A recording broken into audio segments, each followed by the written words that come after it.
They teach in universities, and they're saying it now. Until the European arrived, New Zealand was a Maori peaceful paradise.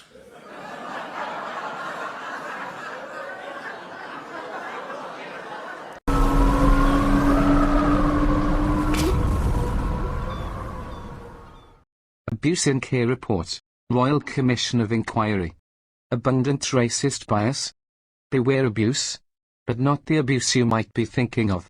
There is absolutely no doubt at all that the recent report on the abuse and neglect of children, young people and adults in the care of the state and faith-based institutions in New Zealand between 1950 and 1999 makes for horrific and sobering reading. The Abuse and Care Report is also another disgusting indictment on what is supposed to be a modern first world country. But, beware abuse, because you can bet your bottom dollar this report will in itself be abused, especially by those who seek to gain politically and financially from its findings. Especially beware the Tea Party Maori Party, the Waitangi Tribunal, and such organised racist corruption. You can bet your bottom dollar that rich elite we will endeavour to milk the taxpayer-funded gravy train even more, over the weeks, months and years ahead, and it's already started. On the 25th of July 2024 in the New Zealand Parliament, extremely racist Tea Party Maori MP, Mariamino Kapukini, tried to use the findings from the report to get a quick political win in an attempt to kill Geraint Shower's bill to remove Section 7AA of the Orangatamariki Act. New Zealand Act MP, Geraint Shower, introduced this bill to protect children from violent harm. Please watch the following brief clip.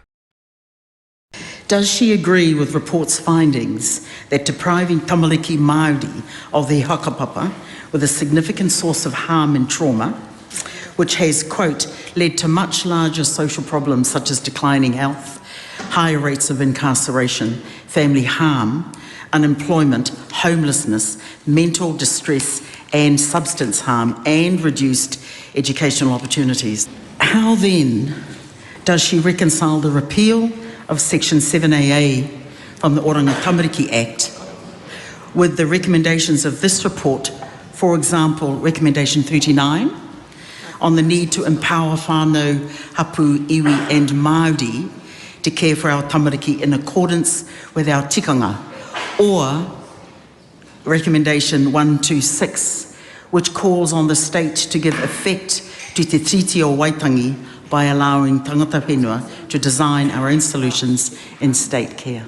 I expect very soon, elite iwi spearheaded by the racist Tea Party Maori Party and the Waitangi Tribunal will be salivating out of all orifices as they dream up cases to milk the gravy train. So, beware abuse, and there are three distinct classes of abuse associated with this report. First, the obvious horrific child abuse that occurred over the 1950 to 1999 period. Second, is the report, in itself, being abusive by omission, or in any other way. Third, abuse by elite iwi, privileged MPs, Tea Party Maori, and Waitangi Tribunal, all taking advantage of the report for their own financial gain. I'll leave the first case to the coalition government to address and handle for the time being, but I'm certainly going to comment on the second and third cases, and you can be the judge, whether abuse of a different kind is afoot. Is the report, in itself, being abusive by omission, or in any other way? Quick answer, yes. Why? Because the report also smells like a setup to instigate and support the third case, namely, the financial gain downstream by elite iwi, Tea Party Maori, and the Waitangi Tribunal. It is very easy to deduce that the report in itself is abusive, because, and you can Google this so easily yourself, the necessary links are in the description section below. Because the report is riddled with references to child care abuse being as a result of colonization and breaches to the Treaty of Waitangi.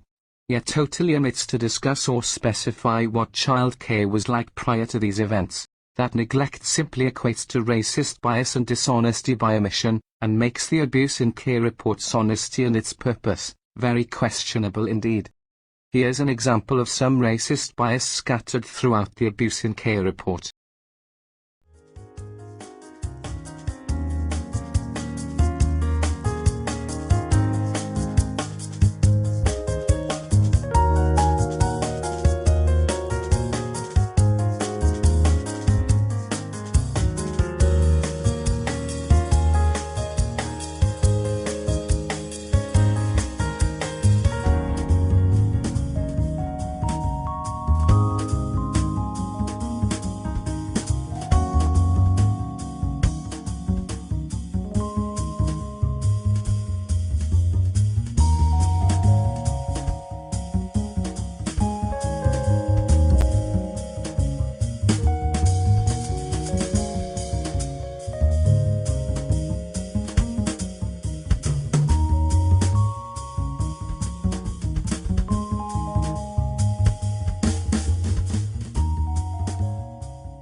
Now, let's have a review of the third case. Abuse by elite iwi, privileged MPs, Tea Party Maori, and Waitangi Tribunal, all taking advantage of the report for their own financial gain.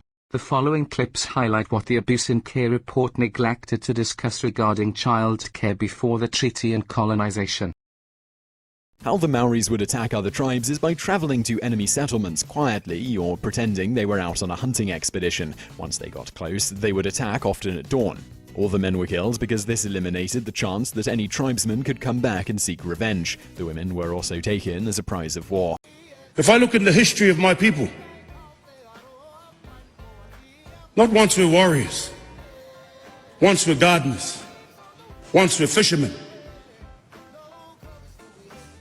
There is nowhere in our history where children were treated, abused, and ignored. The Maoris committed infanticide. Females were more likely to be killed because tribes needed more males, since every male was a warrior and there needed to be a decent number of warriors to ensure the security of the tribe. Essentially, there were 5 ways that the infants were killed. Their skulls could be crushed, they could be drowned in a stone basin, strangulation, suffocation, or finally, the most disturbing way was that the mothers would press against the soft spot on the skull and kill the baby instantly.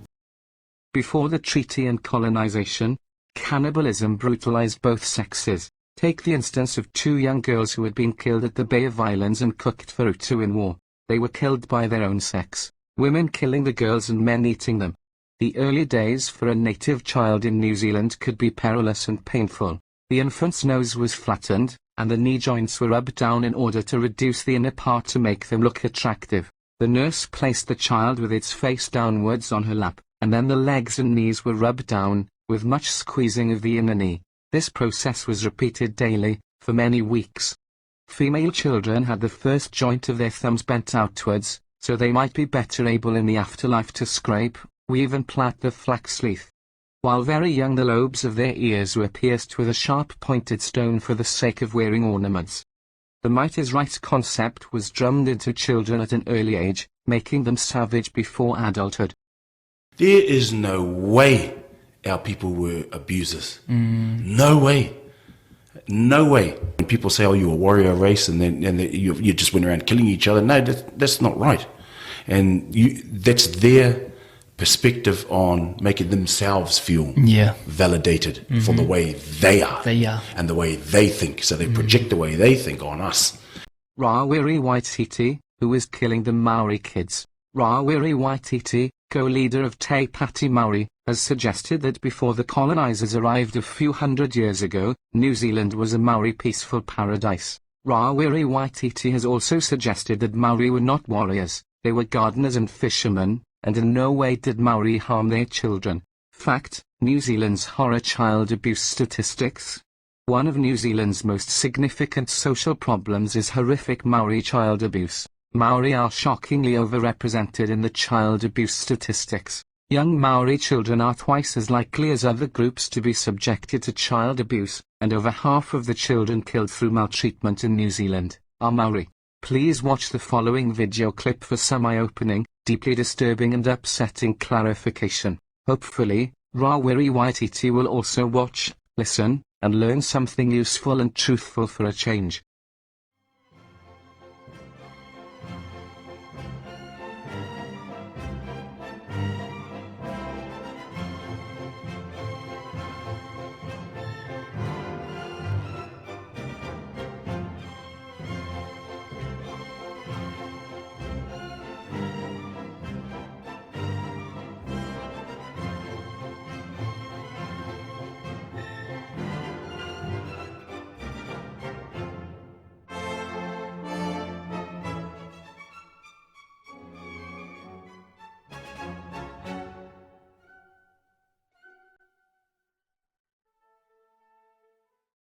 There has been a lot of polarized political talk in the media over the past few years between politicians and the left-bent mainstream media, discussing subjects concerning Maori such as the Treaty of Waitangi, Indigenous people, racist media bias, co-governance, and so on.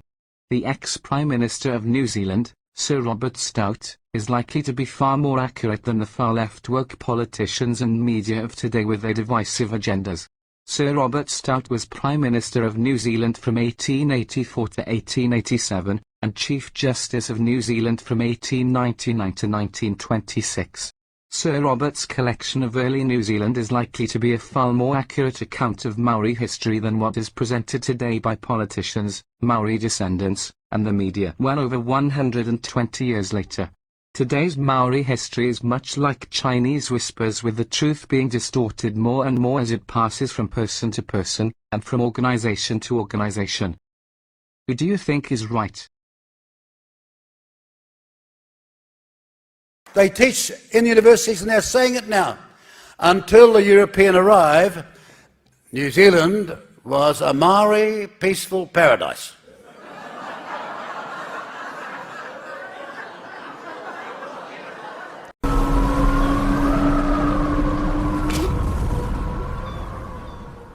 There is no doubt that horrific child abuse occurs in New Zealand, and has done so for many years, before and after colonization. This has to be addressed and resolved, but don't let cheap people and organizations jump on the bandwagon to milk the gravy train for themselves, at the expense of these children. Thank you for listening. Geraint, on behalf of WhangareiTim.